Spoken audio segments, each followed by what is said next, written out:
اب مووی سے بچنا جو ہے نا، یہ ایسا لگتا ہے کہ قریب ناممکن ہو گیا.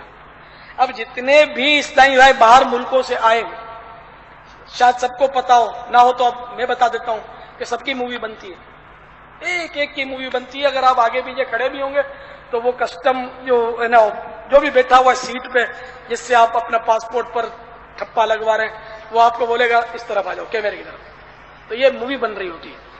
جتنے بھی حج کرتے ہیں، عمرہ کرتے ہیں، مسجدین کریمین میں حاضری دیتے ہیں، سب کی مووی مسلسل بنتی ہے. طواف کر رہے ہیں، آپ کی موویاں بن رہی ہیں. آپ مسجد نبوی شریف میں بیٹھے ہیں، مووی بن رہی ہے. سنہری جالیوں پر حاضری دے رہے ہیں آپ کی مووی بن رہی ہے. آپ بچ ہی نہیں سکتے. بڑے بڑے جو اسٹور ہوتے ہیں، جیسے سپر مارکیٹیں ہوتی ہیں، اس میں مووی ہوتی ہیں.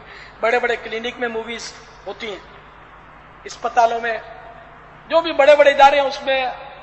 یہاں اپنے باب المدینہ میں مووی لگ گئی ہے. میں ایک آنکھ کی کلینک میں گیا تھا تو میں نے دیکھا کہ وہ ہر سین وغیرہ سب، وہ اچانک میری نظر پڑی، کیمرہ لگا ہوا تھا اسکرین میں. میں نے دیکھا کہ وہ کمرے کے باہر بالکل جو بیٹھے ہوئے تھے ہر سین اور مریض، وہ سب اس میں نظر آ رہے تھے. ارے میں نے کہا یہاں بھی مووی لگی ہوئی ہے. بچنے کی گنجائش ہی نہیں ہے. تو حالات سے کہ آدمی بچ ہی نہیں سکتا. ایک یعنی کہ غلب اکثریت جو ہے وہ سمجھو کہ اب ان چیزوں میں مبتلا ہے. اس سے بچنے کی کوئی صورت نظر نہیں آتی. تو مووی بنانا اور دیکھنا، خود میرا اپنا ذہن جو ہے وہ بھی جواز کی طرف ہے. میں تو ویسے ہی مطلب دوسرے ملک سفر تو کرتا ہوں نا، جاتا ہوں، میری تو بہت بنتی ہے مووی. میں نے عرض کیا تھا میں مارکیٹوں میں نہیں جاتا، مارکیٹوں میں بچتا ہوں. کبھی جانا ہوتا ہے تو 24 آورس والی جو مارکیٹ ہوتی ہے نا، اس میں بھی رات کو دیر سے کوشش کرتا ہوں جانے کی. کچھ خریداری وغیرہ کے لیے کبھی کوشش کرتا ہوں کہ دیر سے جاؤں تاکہ عورتیں کم سے کم ہو. دیر سے رات کو عورتیں کم، اکا دکا کوئی ہو.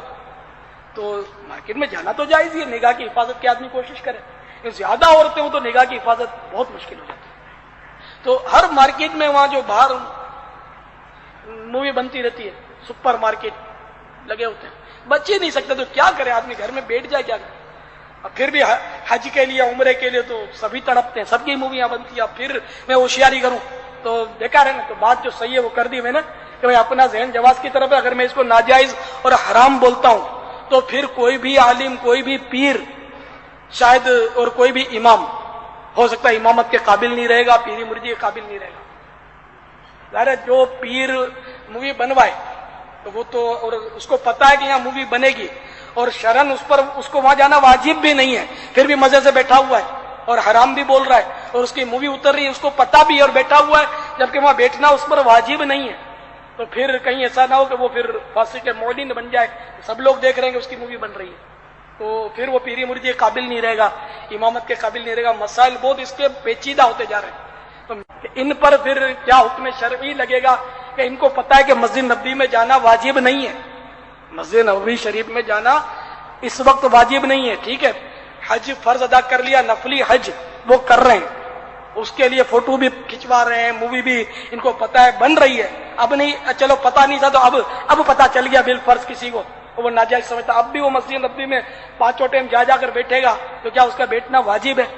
جبکہ اس کی مووی بھی بن رہی ہے.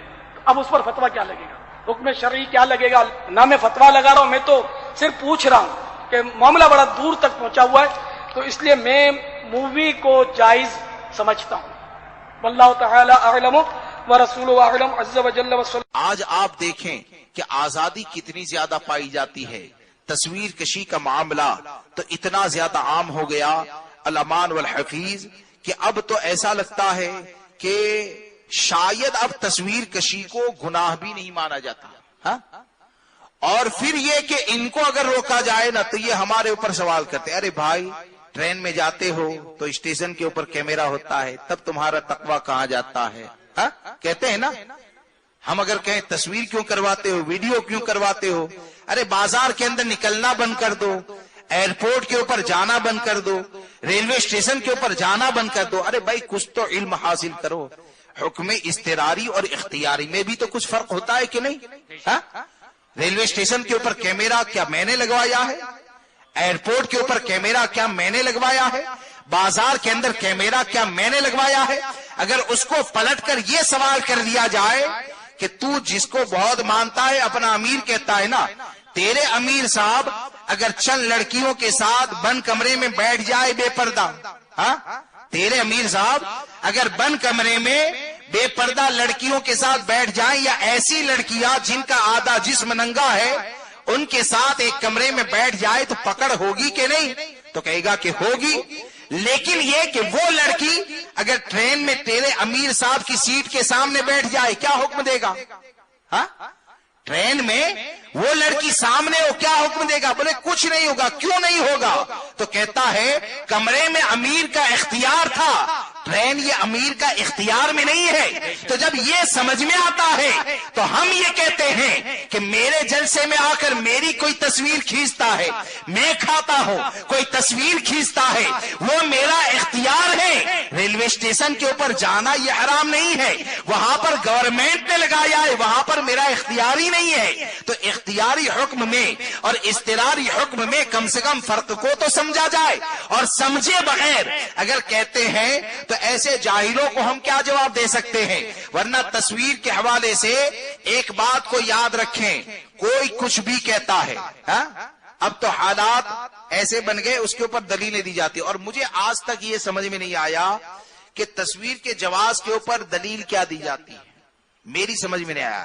عکس کہیں، ریز کہیں، چلنا پھرنا کہیں، جو بھی کہیں، دو تین باتیں سنجیدگی سے آپ کو بتا دوں کہ اس سے بچیں، ایسی محفلوں میں جانے سے بچیں کہ تصویر کے حرام ہونے کی علت یعنی سبب کہ یہ حرام کیوں، ایک علت امام احمد رضا نے یہ بیان فرمائی کہ سب سے پہلے دنیا میں بت پرستی کی ابتدا تصویر کی وجہ سے ہوئی۔ دنیا میں سب سے پہلے بتوں کی جو پوجا اور پرستی شروع ہوئی نا، وہ تصویر کی بنیاد پر ہوئی۔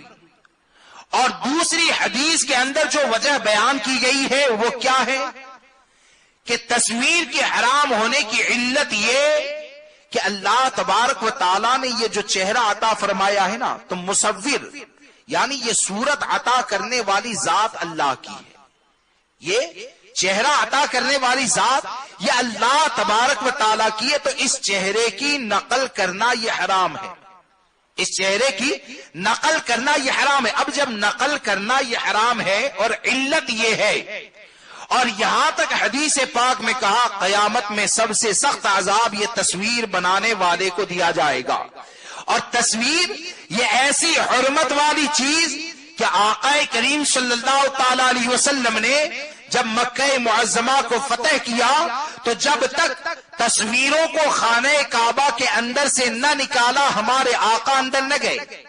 ہمارے آقا نے سب سے پہلے تصویروں کو باہر کروایا، اس کے بعد آپ اندر تشریف لے جاتے ہیں۔ اب آدمی یہ کہتا ہے کہ ویڈیو میں تو تصویر چلتی ہے، کوئی یہ کہتا ہے کہ موبائل میں تو چہرہ آتا ہے، پرنٹ نکالو گے تب جا کر حرام ہوگا، کوئی یہ کہتا ہے کہ بھائی کپڑے کے اوپر بناؤ گے تب حرام ہوگا۔ میں یہ کہتا ہوں کہ کپڑا یہ تمام چیزوں کو جانے دیں، حرام ہونے کی وجہ یہ بیان کی گئی کہ اللہ کی عطا کردہ اللہ تبارک و تعالیٰ نے جو صورت عطا فرمائی ہے اس صورت کی نقل کرنا یہ حرام ہے۔ تو آپ مجھے بتائیں، ہاتھ سے آدمی تصویر بنائے گا تو چہرے کی نقل ہوتی ہے تو کیمرے سے نہیں ہوتی ہے؟ کیمرے سے ہوتی ہے کہ نہیں؟ میری بات نہیں سمجھ رہے ہیں؟ ارے بھائی، آدمی اگر ہاتھ سے مثال کے طور پر کسی کی تصویر بنائے تو وہ نقل ہوتی ہے، وہ حرام۔ اگر آدمی کیمرے سے تصویر کھینچتا ہے تب بھی تو چہرے کی نقل ہوتی ہے نا، اگر ویڈیو بنائے تب بھی تو چہرے کی نقل ہوتی ہے۔ اب جب یہ تمام چیزوں میں چہرے کی نقل ہوتی ہے تو کیا سمجھ میں آیا؟ تصویر کشی یقیناً یہ ناجائز و حرام ہے، تصویر کشی یہ یقیناً ناجائز و حرام ہے۔ اور یہ کہنا کہ بھائی تصویر کے ذریعے دین کا کام ہوتا ہے، جاہلوں کا دور ہے، ورکشاپ کے اوپر تصویر کو گھمائے اور گھمانے کے بعد پیر کی تصویر آ گئی، سبحان اللہ ماشاء اللہ، کیوں ایسا کرتے ہیں؟ بولے کہ میرے پیر کے چہرے کو دیکھ کر کوئی مسلمان ہو جائے گا. ارے بھائی تو زبان سے بولنا ہی بند کر دو نا, خطاب بند کر دو. اب پیروں کی تصویر گھماتے رہو, دیکھیں گے مسائل بھی سمجھ جائیں گے. ہاں, باہر شریعت میں کیا لکھا ہے وہ بھی سمجھ جائیں گے, فتح و رضویہ میں کیا لکھا ہے وہ بھی سمجھ جائیں گے, غوث اعظم کا تقوی کیا ہے وہ بھی تصویر سے سمجھ جائیں گے. پھر زبان ہلانے کی ضرورت کیا ہے؟ ارے کام جو ہوتا ہے وہ چہرے دیکھنے سے, اگر تصویر دیکھنے سے اگر ہوتا تو آپ مجھے بتائیں کیا سرکار کے زمانے میں تصویر بنانے والے نہیں پائے جاتے؟ غوث اعظم کے زمانے میں کیا تصویر بنانے والے نہیں پائے جاتے تھے؟